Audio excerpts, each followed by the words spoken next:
Welcome to Therapist A, where licensed professionals talk mental health, make mildly inappropriate jokes, and overshare just enough to keep things interesting and our licenses intact. Brought to you by Full Circle Therapy and Inner Wellness Therapeutic Services, and produced by me, Liz. Disclaimer, yes, we're real therapists, and yes, some of our clients listen, but this podcast, still not therapy. It's for education, entertainment, and a bit of chaos. So keep your weekly appointments and enjoy the show. Now, let's get into today's episode. And welcome back to another episode of Therapist A. I'm your host, Mel. I'm your other host, Liz. I'm your co-host, Barry. Why do you always say co-host? I don't know. I like it. Okay. I like to be different. Or defiant. I also want to like take myself down a notch. No. Like you guys are the hosts and I'm the co-host. No. Yeah, I like it. I'm trying to be more humble. People think I'm arrogant, so I'm trying to be more humble. But I think it's like... I think we're all equal. Yeah, we're all Okay. equal. Mhm. Okay. We're all equal in your eyes. I'm beneath you in my eyes. There we go. Okay. As far as the podcast goes. Yeah. Only the podcast? That was a joke. No, Yeah. that Let's just- was just let's a stick with- joke. Let's stick with the podcast for now. Yes. Okay. All All right. right. Anyway. Oh, before we start, we were supposed to Yes. do Correction Corner, which I am told is from my daughter's. I don't know. I would hope this is her favorite podcast, so maybe her second favorite podcast. My Favorite Murder, Yes. right? And they have this section called Correction Corner, and we needed Correction Corner because you guys have been hard on my kids for not setting me up a session with Yalom. That's true. I think And Liz's actual words was that she was disappointed. disappointed, which those are harsh words. Like when you're a younger person, true. and someone is disappointed in I you. feel like I'm getting in trouble. It's like worse. It's worse than they're mad at you. Oh, are they really in the group chat? Or are they like, fuck Liz? No, Oh, okay. but what I'm saying is, like when I would rather someone be angry with me than disappointed in That's me. true. Like disappointed is actually worse, I think. Mhm. And you did say you were disappointed in I'm my sorry. kids. I'm sorry. And yet they did try to get Yeah. me a session with Yalom. My daughter forwarded me an email since we last recorded. Proof. Proof. The receipts. It's not that she didn't need to prove, but yes, there's proof. She may have needed to prove it to Liz. Like What about to you? You're You just said- throwing me under the bus. Like you did not feel the same. But you were the one that said you were disappointed. yes, perhaps she felt the need to, I don't know, Prove to herself prove to Liz. herself to Liz.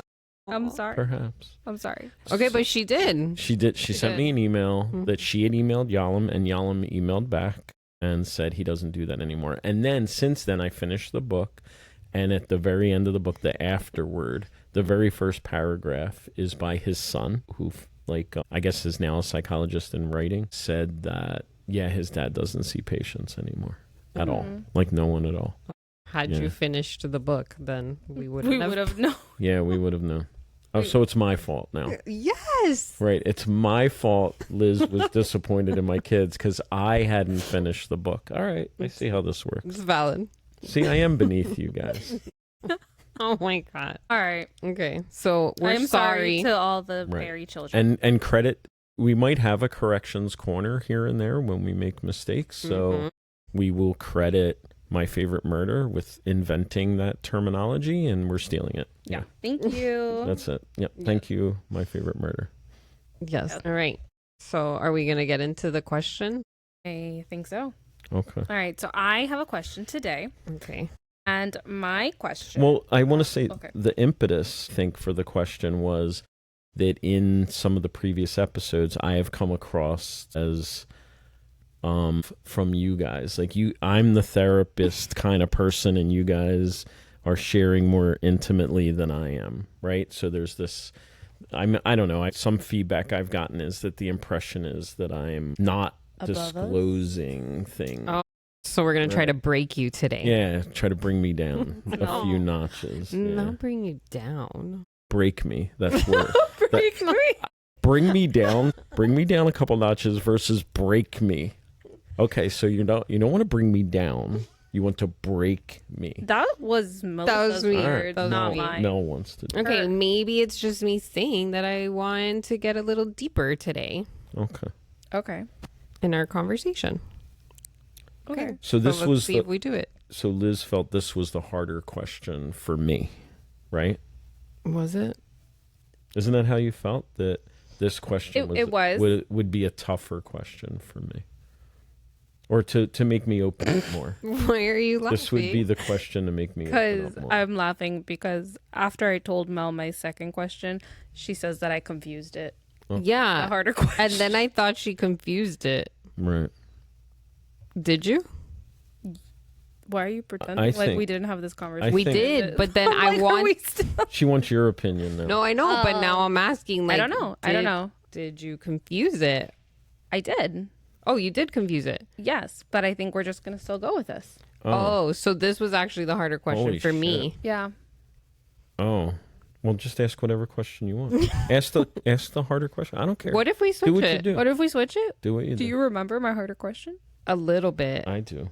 No, the second one. The second remember question. Did I tell you? I didn't tell you. Yeah, we said it, Oh. and that's how We all talked about it. I'm sorry. I don't know what's going on. Yeah.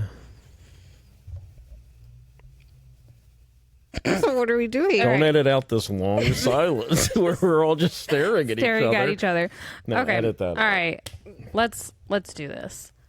All right, pick a We're gonna question. do the other question.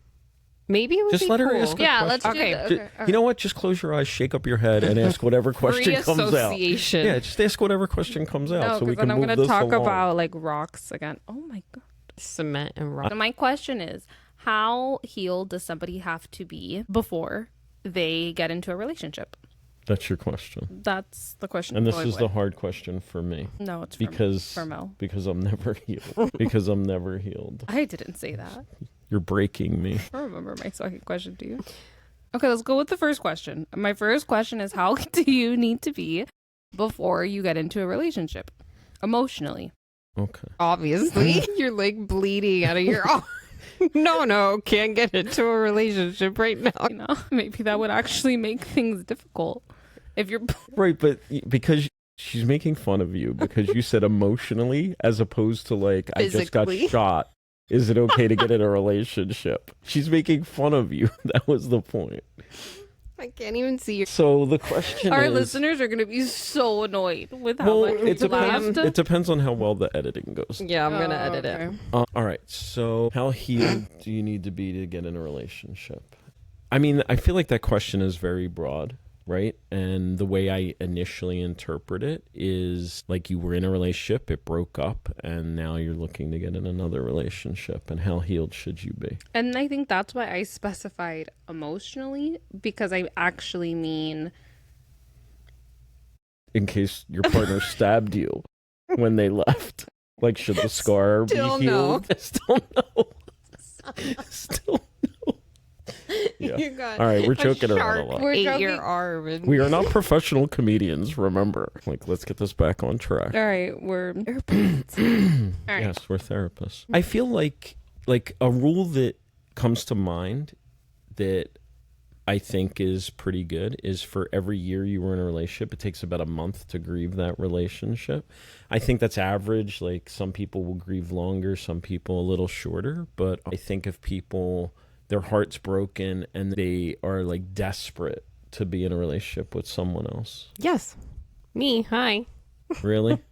Yeah, when I got separated, I think it had been over for me for about, it was like 7 months probably from the time that for me it was over to the time that we actually got separated. And then I met my current husband, Joe, 3 weeks after. So I feel like I was really judged for this in my life You at were. the time. Thank you. Not by me. I was the one who put you on the dating apps or website back in the day. But she was judged. Like it Yeah. was common knowledge. Yes, I was very judged for jumping into a new relationship after 3 weeks. And I was definitely not super healed. But if we're going to go with Barry's 1 month per year theory, then I guess I was healed. Yeah, it's not I read it somewhere. Oh, you can't take credit Right. for it. I did not invent it. Barry's theory. From all my life, I've systematically like looked at how many years now. Collected data. Right. No, that is not it. I read it somewhere. Okay, Right. fine. So the theory you shared with us I'm going to say that is accurate. You feel Because I felt like I was ready to get into another relationship because nobody wants to be divorced, but I didn't want to be separated. I didn't want to get a divorce. I wanted a family, and I had a baby. She was only 6 months old, literally. And I wanted a family. So I decided for myself that I wasn't going to sit around and mope and cry any longer than 3 weeks. And I was going to look for a stepfather for my child. Yeah. So I was judged. I thought we were gonna go deeper. Well, do you feel you were ready? You like when Honestly. No, please lie. I mean, I don't know. Yeah. Like, I'm just asking from what you were just sharing about. Like, Yeah. I wanted a family. I wanted to get on with my life. Like, it sounds like, I don't know. Like, at first I was gonna say it sounds like you were ready, but I'm asking, like, do you believe, looking back now, like you've been with Joe for, I think 11 and a half years. wow, so a long time, right? Looking back, are you like, yeah, I was definitely ready? Like this was not a rebound relationship. I think in terms, Boy, no, I just expected a yes. Like, yes, I was ready. oh, I was going to give a super honest, deep answer. All right, go for it. I think that in terms of what I wanted and what I needed at the time to feel better, and yes, but in terms of where I was in my life, I felt like it was very chaotic. I had a 6-month-old baby that I feel like I hadn't bonded with because I spent 6 months mourning the loss of my marriage. And then, like, if anything, like, it probably wasn't super fair to Joe because I was in the middle of the divorce. We were like paperwork and Going to attorney. yeah, going to like the attorney, and yeah, like it was like talking parenting plans and all this stuff, like the house, you know, he signed over the house to me, and it, you know, in terms of me and my ex-husband, we handled it in a nice way. Like there wasn't a lot of fighting and it wasn't like a lot of conflict, but that probably wasn't fair to Joe, you know? Right. So For a new relationship. yeah, right. I think the thing you said that I really liked was, you know, it was what I needed at the time, right? Like basically it was, I wanted this, I got it, and that helped me a lot in what I was going through. Yeah. And that's why I try not, like, with your question, I feel like there's a level of judgment, right? Like, are people ready to be in a relationship? And certainly I look at clients sometimes and I'm like, you know, you broke up with the love of your life, right? Like, you know, I'm doing air quotes for those just listening, because they've said that this is the love of my life. And then a month later, you're with someone else, like in a committed relationship. It's often guys I see that with. And that does like concern me that maybe this is a rebound. And when you start to feel better, you're going to feel like, what am I doing with this person, right? But there's no telling people that when they're on a rebound. Like, Yeah. they just, like, they're convinced this is the right thing. So I guess what I was saying is I don't want to judge that. Like, for certain, it's probably not the healthiest thing, but I don't necessarily see it as all bad. Like, like that people should be judged for it. Like, I feel like people are doing what, like, there's a saying, people are doing the best they can with what they have, right? And I think that's important. I don't want to judge people, you know, for what they're doing, but I also at the same time don't necessarily think, to answer Liz's question, like, are they, you know, healed enough to be in a new relationship? Probably not. Right. When I think about that question on like a deeper level, I realized while you were talking, I'm the therapist again, which is what we were not supposed to do. Okay, but So maybe feel I like should. You have important insight to share with us. Right, but if that's all I'm doing, then it gives. Oh, don't worry. I'm going to think put it's you in the giving- hot seat in like 5 seconds. All right, But go okay. give your insight before I I turn mean, I this can around. put myself in the hot seat, but the thing I was thinking, I say No, this. she wants to break you. All right. Let me have it. I say this a lot in classes, that I think attraction is pathology. Like, who I'm attracted to comes from my pathology. You know what I mean? Absolutely. Yeah, for Yeah. sure. Right. So the question, how healed do I have to be? I feel like if I was 100% healed, I don't even know what that would look like. Like, who would I be attracted to if I were 100% healed? And who is 100% healed? I right? No one. Right, Like I a don't know. higher power. Like, Yeah. yeah. And I think that's kind of also my point of it, that there is so much judgment usually, and people have to, or society or whatever makes us think we have to be a certain way before we begin any kind of relationship. But who really is? Everybody's doing their best. Everybody is trying. I think if we were to wait until we were fully healed, nobody would be with Right. each other. I mean, to be fully healed, what does that even look like? Like, I don't even know what that would look Yeah. like. I mean, I'm sitting here right now. I am not fully healed from even my childhood. Like, I think, I have, what is that? It's like a kid disorder where you, Oppositional defiant disorder, right? I have that. Like, when people give me ultimatums, I'm like ready to fight. It's really hard to push me into something to do.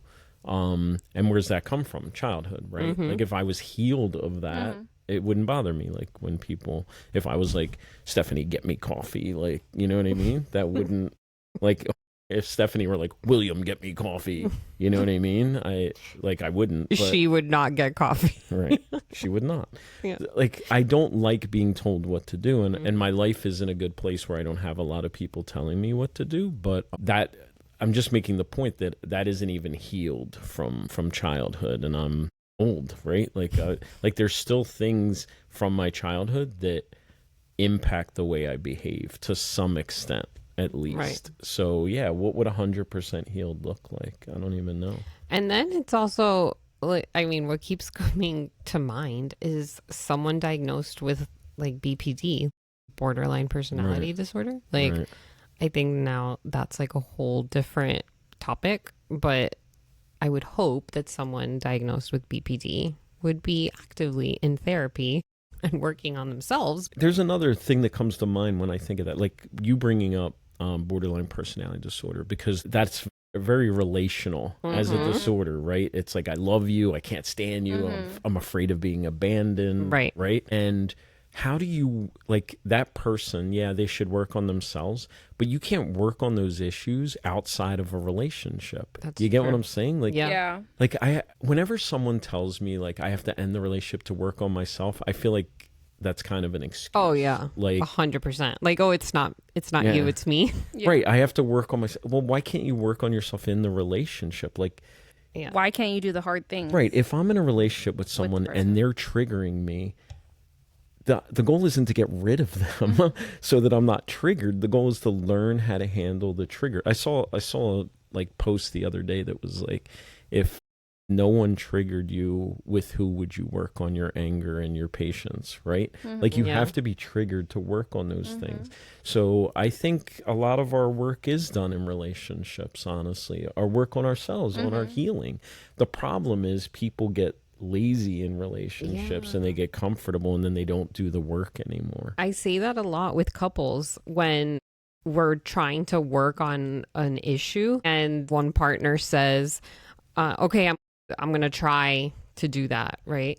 And I always say, like, after that I always tell them, I promise you're going to have an opportunity before we see each other again to test that out. But as if you're going to do it. And that's something Right, I tell my clients too, is that, like, we can talk about it for an hour in here, but when you leave, if you don't actually, That's where the work is. if you don't actually do anything, then we're just going to every week keep coming back here, the same thing. Right. And a big problem with that is our brains are accustomed to doing what they do. Like, And that's the they hard conserve energy. Yeah. Like, a really good book I read talked about how, like, if you want to change, you have to, like, make the new behavior the new habit that becomes unconscious. Like, that's what you have to do, because our brains want to be like on autopilot. They want, because it burns less fuel of our own fuel, like caloric intake and all. The brain is a huge draw on our energy. So when it does things automatically, it's saving energy, which, because of evolution, we think we need to save all the time. Right. That's like when I talk about, like, your comfort zone usually isn't or not usually, but most of the time when you're working from your comfort zone and it's not serving you, you keep going back to it because it feels comfortable. It's easy. But it's not. Yeah. It's the default. Healthy sometimes. Right. Yeah. Yeah. So you were going to break me, I think. You were going to... is it with this question still? Yeah. Okay. Yes. All right. So with this question. Okay. No, I wanted to get into, I guess, like maybe the unhealthy things that we do when we come out of relationships. Right. And yeah, I don't handle breakups very healthily generally. Like when I break up, I'm a no contact kind of person. Yeah, I'm not. Like I think sometimes I think people have to do what they do. I think that's healthy. I used to date a woman that we would go back and forth about whether it was, because I have contact with a lot of my exes, like ex-girlfriends. Like, of course, when you have children with someone, you stay in contact. But even beyond that, like ex-girlfriends, basically, if they want to be friends with me, I remain friends with them. It's only when they don't want to ever talk to me again that we aren't. But how are friends. you able to, like, I guess, switch that? I mean, I remember in one instance, I did need a period of no contact. I think it was like 3 months or so. That I was like, I really can't talk to you. Like it pains me too much. I need time. But now we're best friends. Like, so how do you make that transition? I think it just happens. Like you accept, I guess. In some ways, it's probably easier for me because, as we've established, I've dated younger women and there's usually an expiration date with that. And I realize they have to get on with their lives. I realize they want things I can't or won't provide. Or don't want to. Right. Like, I don't want more kids. You know what I mean? And maybe they haven't had that experience yet. So I think that makes it easier on some levels. Like, I also believe if you loved someone, like this was a person you chose to be with, why wouldn't I still want them in my life? A psychologist I read said that, Stanton Peele, I think it was Love Addiction. He wrote a book about love addiction I was reading. And he talked about like, that seems healthy. But that woman I dated, like she would provide psychologists saying how no contact is the way to go.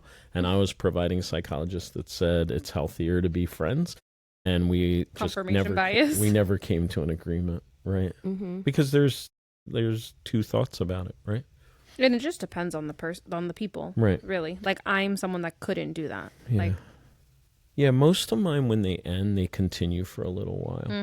Like we break up, but we still see each other every once in a while for some time. I think it's very easy for me once I am done with a person or just relationship. I can't say in other areas of my life, but like romantic relationship. Once I decide like I am done, I never want to see them ever again. And I'm very black and white about that.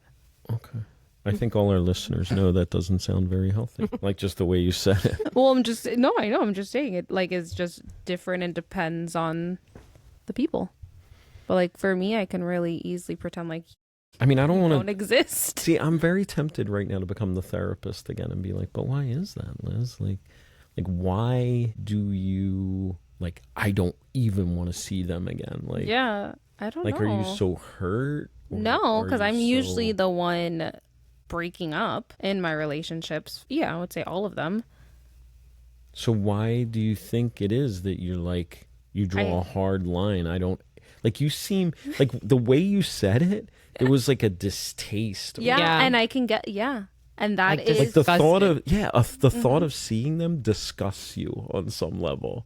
Right? All my ex-boyfriends listen to my podcast. Just kidding. They probably don't. They don't. It was a joke. Oh my god. I've been emailing mine like, hey, listen to just because you don't want to talk to me, does that mean you can't listen to my podcast the one either? ex-girlfriend doesn't talk to you. You're like, how do you really feel about that? No, yeah, I'm gonna switch this around. Yeah. And I just realized when you said that you're like the therapist, I think it's because Liz and I maybe hold back to like therapize you, and I think this is where we need to stop therapizing me. Start. Start therapizing me. Right. I am. Go After for it. Liz answers the question, then I'm gonna do it to you. But wait, you didn't answer your. Why is there such a? I don't really know the answer to it, but that is what I what I feel.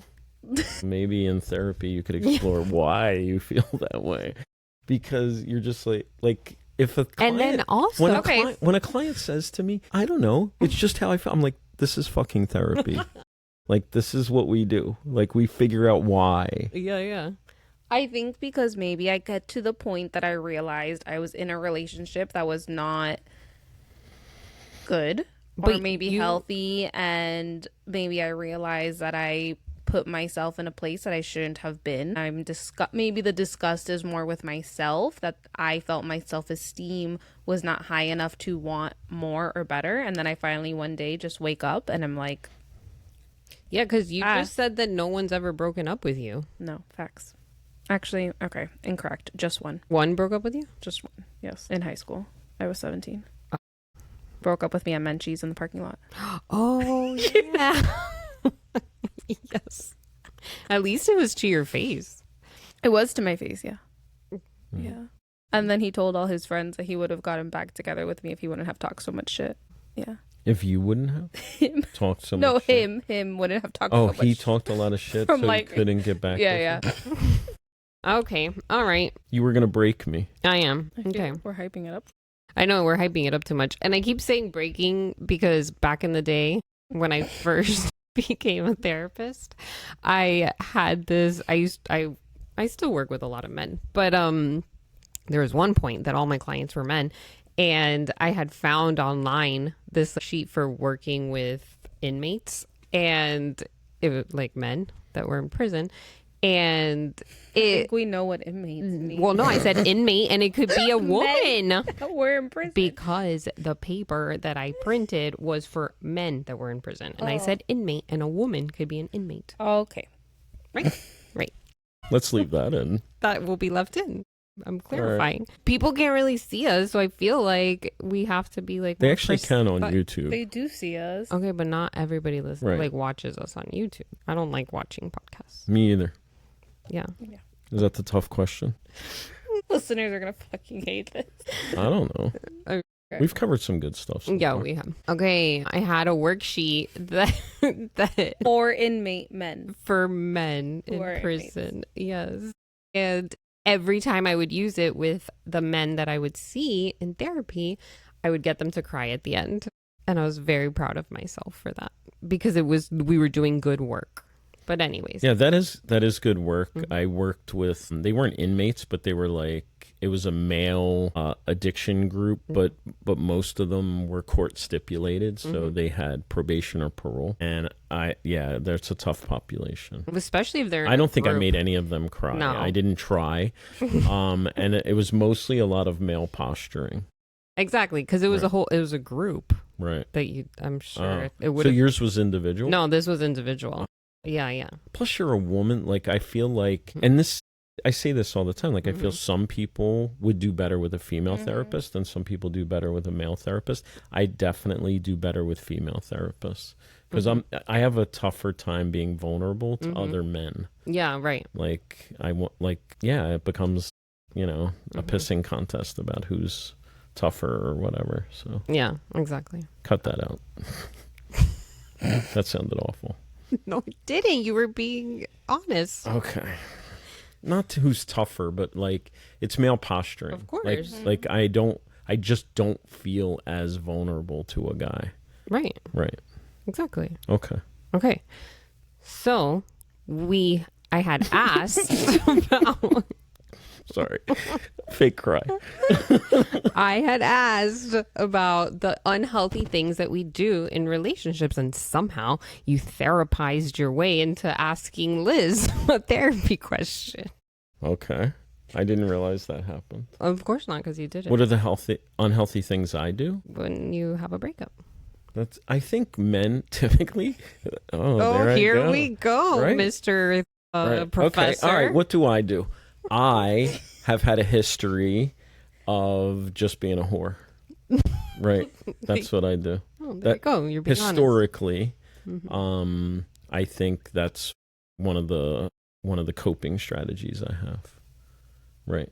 I think men, again, speaking generally, I'm sorry, I think men typically Like, I don't think I'm the only guy that does that. I guess Okay, and I'll change it. why do I don't you think I'm the only guy that does that. No, or and I'm women too. Yeah, I Okay. think it could go both ways. But Right. why do you think that that's That I do it? the coping skill you I think lean to? even when a relationship has an expiration date, I still feel rejected. Like I think on some level, all right, I think I come across as very cynical about love. Like, I will literally stand in front of a group of people and say love is psychopathology.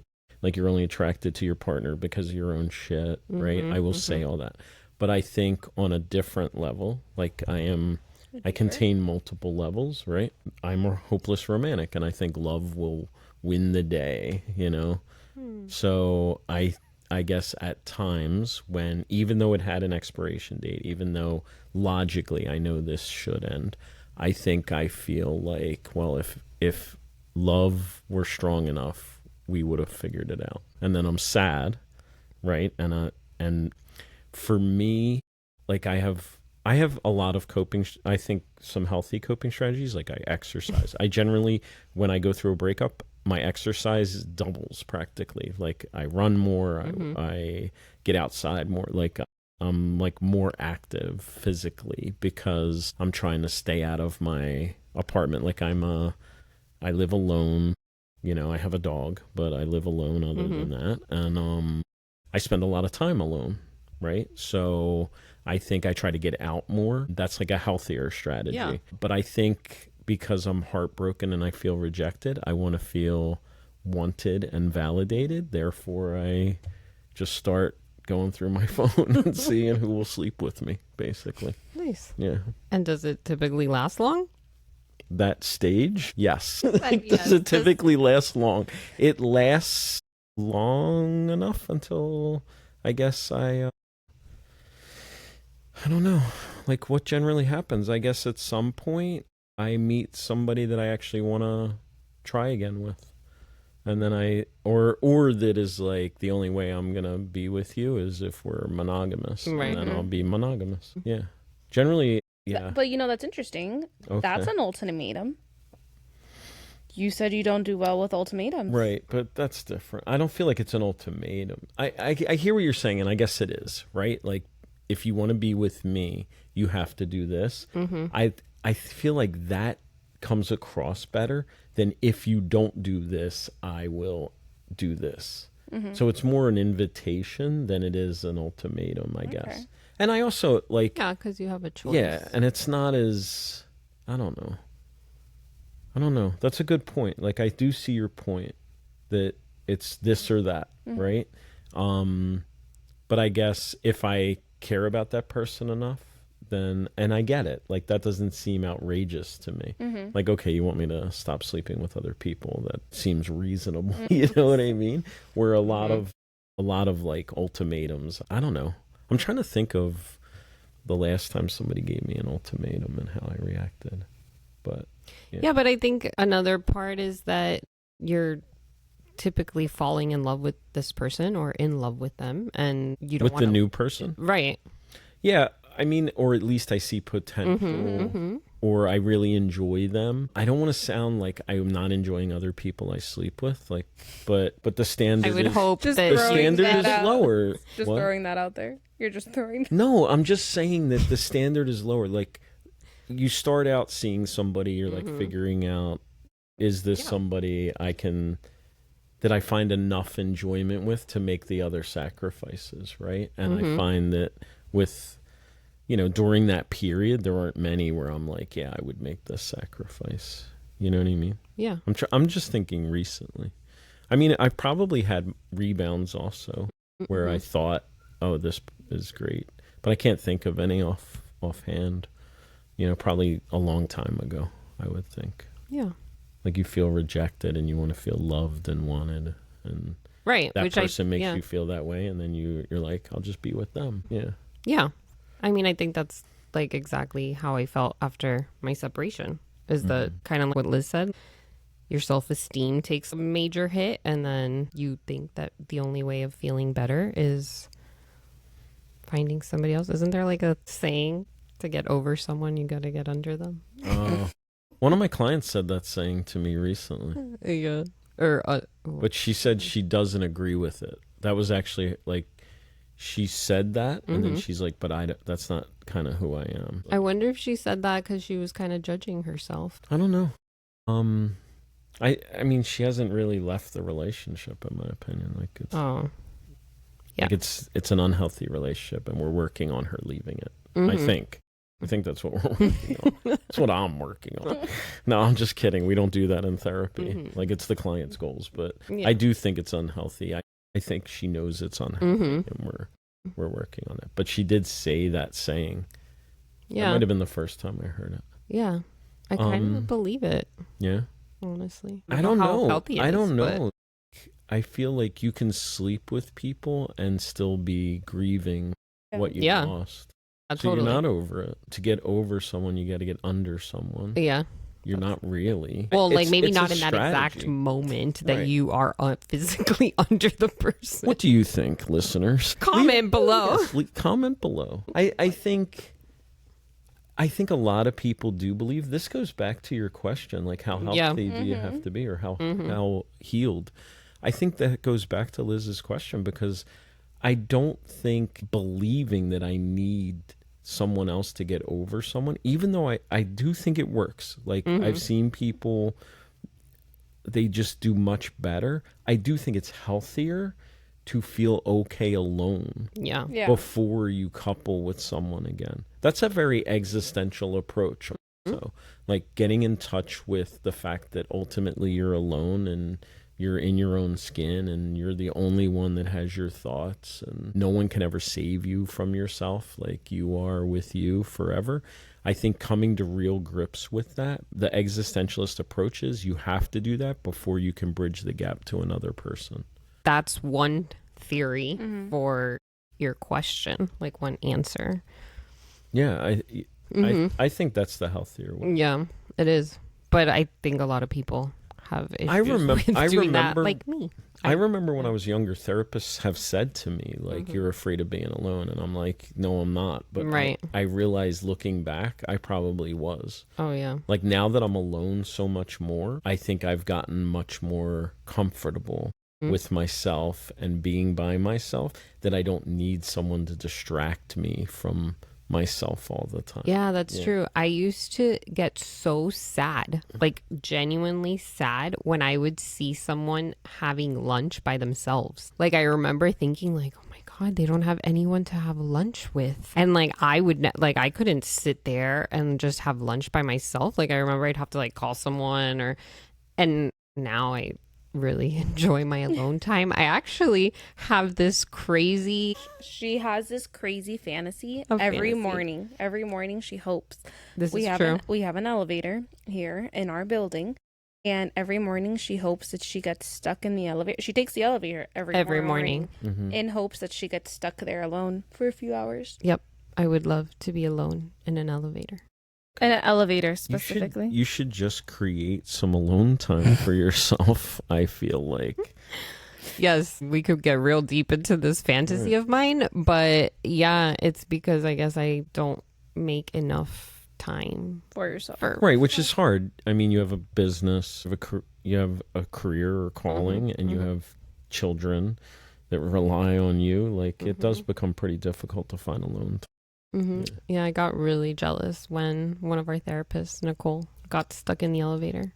But she's also petrified of elevators. So Nicole, or the dark. I'm sorry, Nicole, for throwing you under the bus. We had to call like the fire department to get her out. And you know what? So Nicole called me and told me she was stuck in the elevator. Do you know what my first thing? Oh God, all your students are gonna listen to this. Do you know what my first thing was to do? I do not. What would you have done if somebody called you and told you that they were stuck in an elevator? Who would you have called? Probably. Who would I call? Or what would you have done? What would you do? I don't know. I'd say, okay, do you need me to cancel your clients, or what do you need me to do? And leave them in the fucking elevator? I don't know. Okay, not where I thought you were. Isn't there like an emergency button? Like, doesn't the person that's in charge of the elevators know they're stuck? I don't think so. It doesn't really work. I guess you call the fire department? Yeah, that's what I thought you were going to say. No, I called Mel. Yeah, she called me and she was like, Wow. "No, Nicole's stuck in the elevator." And I was like, "And did you call the fire department?" She was like, "No, I called you." Like, What All does right. the fire like? They take them out. they have a key. They have Yeah. a special key. If you look at Oh. elevators, there's like a little thing. Oh, for fire. Yeah, I've seen that. Yeah, and they All open right, it. cool. But it depends where the elevator lands. Like if it just never went up and you're stuck in it, then you just walk out. But sometimes it gets stuck in between Right. and you have to like crawl out or like jump Yeah, down. this or, all like, sounds up. awful. Sounds Right. Isn't there somebody amazing. that can just, I don't know, never mind. I'm showing my lack of mechanical ability right now. I can't believe you don't know more about elevator Right, repair? repair. I just assumed, like, I know there's like an emergency thing. You just pull that, and I figured the emergency people would respond. Yeah, there's typically I No, didn't they think usually I- like hang up on Like, you. if they're They don't- calling me, like, why didn't you call the fire department first? If you're calling me, I assume it's to help, like, I mean, this like, makes sense because you I need got to tell your clients that you're late. You're running late. She's stuck in the elevator. there's usually a Why button. do you all take the elevator? It's like one floor. because we're lazy. Oh my well, goodness. I hope to get stuck there every morning. Right, that's your hope. That's my hope. Right. I just don't want to go up the stairs. Probably. I think you can just pull the stop button. Like, go up halfway and pull the stop button. Oh, I'm gonna Just sit there. purposely get myself stuck in an elevator. I mean, if that's what it takes. I've been stuck in many elevators. That's Oh my god, you got stuck in his class. and he did not call the fire He department. did not care that you were in the elevator. He didn't. No. You didn't. I care. figured someone else took care of that. Like, Yeah, and then I walked. what did I say? Nothing. You said she'll be fine. You Yeah, said it she'll might be fine. Yeah, and then I walked. Other people know you're stuck in the elevator. I'm not the. No one is coming to me first. Here at Full Circle Therapy, Right. they're coming to me first when they get stuck in elevators. Mm-hmm. Did we cover everything? Do you think the listener No. was Done. how well to be? Oh, I thought you asked if we covered elevators enough. Oh, yeah. We're at an hour. We're doing pretty well. Okay. Oh, we're already at we an just started. Well, there was like 10 minutes of recording nothing at the beginning. No, we have like it wasn't 10 minutes, but there was like a little bit of stuff Right. we have to take out. I don't think we've Do covered you everything. feel we covered, like, did you dive deep enough into my psyche No. No. about No. relationships ending? Probably not. Okay. Do you feel like we did? I mean, I don't know. I feel like I answered honestly. I agree. Like, yeah. Like, I don't like heartbreak. I don't think anyone does. Oh, I'm not somebody that enjoys it, you know. And I am miserable for a period of time. Like, I went through a breakup a few years ago, and I taught this class that I didn't love teaching. Like, I liked the psychology aspect, but it had a lot of biology. It was like the psychology of health and illness, which I loved, like, some of, but some of the biology I didn't. And it was a huge class, 300 students, and a lot of them, I don't know, like, it just had bad energy. And I only taught it once a year, and it Like the seemed class had bad yeah, energy? it seemed like every year it didn't have great energy. Interesting. They complained, like, I tried to get them to make a behavioral health change, and that was like a fight and a battle. And A fight with you, their professor? yeah, you don't know this? Like, yes, people disagree with almost anything I do. Yeah. Yeah. I don't know. That wasn't my Yeah, take when I took you. I know. It wasn't my take when I was in college either. I don't think I ever well, no, that's not true. All right, never mind. I take all that back. Because in grad school, my peers would be like, "You're really outspoken. Tell the professor this," and I'd be like, "This," you know what I mean? And then they would say my energy was very different depending. But that's a whole different subject. What was I saying? You threw me off. Sorry. That nobody Oh, likes heartbreak. No, I was saying the that this biology. class. Oh, yeah. And then my reviews were so bad that the chair of the department, the associate chair of the department, pulled me in to, like, what is going on? Like your reviews are awful. And I was like, well, I'm going through a breakup. Like, we were, like, we had planned on staying together forever, and it didn't work out. I mean, and for good reason. I get it. You know what I mean? Like, again, there had been an expiration date. It changed, and then, I think she was unhappy with all the things she had to relinquish. Right. So we talked about it and ended, and I was just miserable. Like I was, like you've taken a lot of classes with me, and I'm generally like, Yeah, I think you're generally not miserable. yeah, I'd I say. think I'm pretty like, I try to have a good time teaching. Yeah, Yeah, I would yeah, say. yeah. I try to My have a good time. experience with you. Edutainer. Yeah, edutainment, Edutainer. edutainment, But you're an edutainer. edutainer. Thank you. All right. I wasn't like, I was just miserable and like rude and whatever, and yeah, so anyhow, it all worked out. Like she took away the class, gave me a different class, and you know, I got through my grieving, I guess. Yeah. But yeah, I don't know. I don't know what I'm talking. I'm just rambling to try to show my vulnerability, I guess. I don't know if this is working, but like I can be very miserable and like unhappy when I go through some of those. And yeah, I don't know. One of my coping strategies is sleeping around, and others are like exercise. There's healthier ones and there's unhealthy ones, probably, if we're calling sleeping around unhealthy. Yeah, which maybe it's not. I mean, like, I feel like it helps. As long as you're not like hurting anyone with the process. I think as long as everybody's cognizant of what's going on, Right. is what it is. I don't know that it's effective. Like I've had time to think about it, and I don't know, you know, does it make me feel that much better? But it's like a temporary feel good, right? Like there's the chase, there's the Right. Yeah. the act, and then there's, you know, okay, that wasn't as good as I hoped it would be, or whatever. Yeah, like it didn't meet the need, right? Because you're grieving. Like nothing's going to meet that need, except Right. the only way is through, right? Like you have to go through the grief. Yeah. Yeah. Okay. Do you feel like... Yeah, I mean, I feel like where we've really all come to, it's all about being like honest and aware with yourself of what you need, how thinking you need to be a certain amount of healthiness before starting a relationship isn't even realistic or probably healthy. Putting just all this pressure on yourself. Yeah. I feel like I agree, but then I was thinking, all right, so I teach an addictions class. Oh, yeah, I was going to ask about this. I'm a co-author on the text and that. And one of the... Sorry. He tried so hard to say that without like being... Self-promoting. Yeah. Yeah, I don't like self-promoting. You wouldn't know that since I joined this. It's like Oh a my complete God. turnaround. He's for me. the promotion guy. Like, Yeah. like the promoter. But one of the chapters is about relationships and early okay. recovery, because when somebody quits drugs or alcohol or goes through any major change, I would say probably, they say, you know, you need to learn to be comfortable with yourself. You have to focus on yourself for a while. And I do kind of like, if somebody jumps in a relationship in early recovery, I feel like that is unhealthy. And a lot of people are like, but it can help them. Yeah, but it's also like I think most humans, our biggest triggers are relationships. Yeah. Yeah. Right? Absolutely. Yeah, like we get the angriest in our relationships, we get the saddest in our relationships, or because of relationships.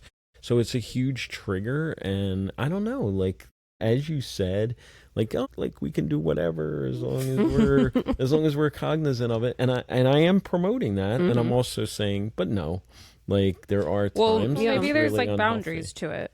Yeah. Well, it depends on It's the like same kind of thing- how I said with the BPD. Like it kind of Right. depends on like what it is that you're trying to either heal or improve in your life. Like if somebody's like like at a treatment center and they meet someone at a treatment center, maybe sometimes it could work out, but maybe other times not so much. Right. Yeah, I don't know, it's hard. Like if you're really unwell, you know what I mean, or you're really going through something deep, maybe that's not the time to get in a relationship. It's the time Right. to focus on you. But then once you level out, you don't have to be like all the way healed, but you need, I don't know. Like everything, these are tough questions, right? That we all grapple with in our lives. Yeah. Yeah. What about Stephanie? Have we mentioned Stephanie yet? How healed How do we think? healed do we think? How healed is Stephanie? Do you think she should be in a relationship? Let's get her therapist on the line. We'll bring her therapist in as a guest. No, I'm just kidding. Man, that's Next week when you guys see some random person. on the couch. I'm just kidding. I don't want any guests. No, they don't What would fit. we They talk don't about? fit. What? Then we would Right. have to sit so I know. close I'd to have the... to sit straight. No, straight guys, up. I think we're enough. We're... It would be very uncomfortable. You can always squeeze another chair. Okay. How do we Right. keep that in?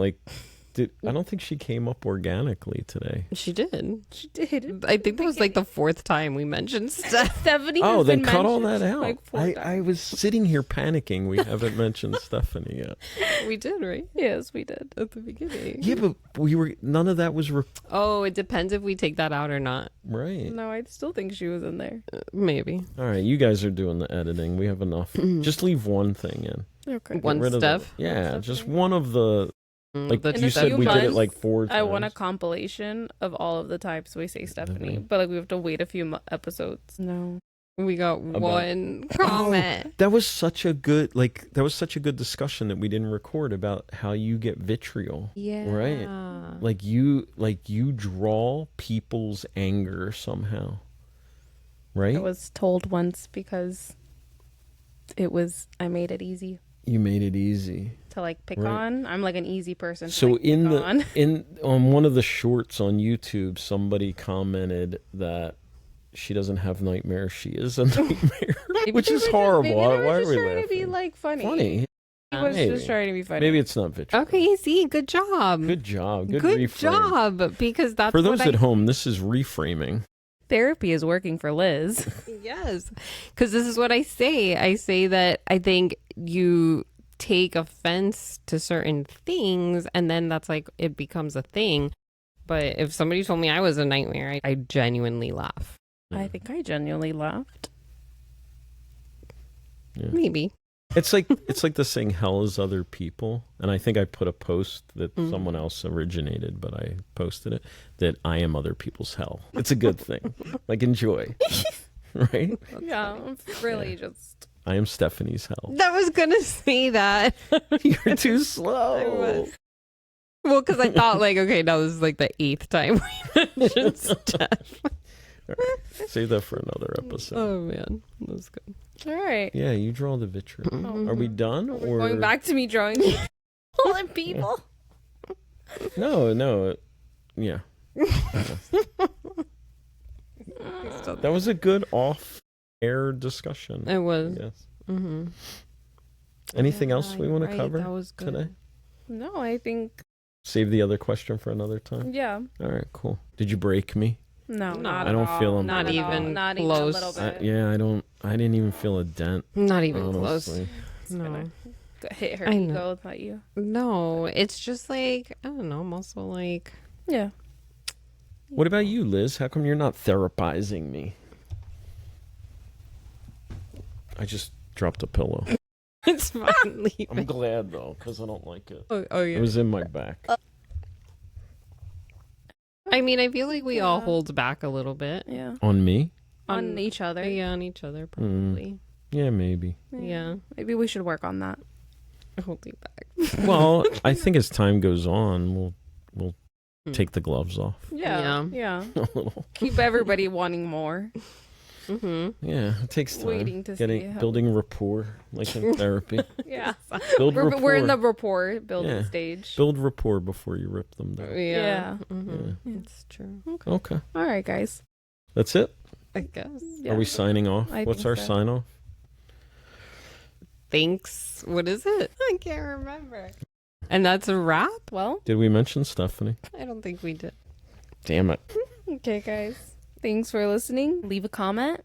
Subscribe. I think it's follow. Follow. I think I used the wrong word because subscribe is like a different thing. Isn't But that for YouTube? following, maybe, yeah. Since I run the YouTube, Thank you too. Not funny. That's my responsibility.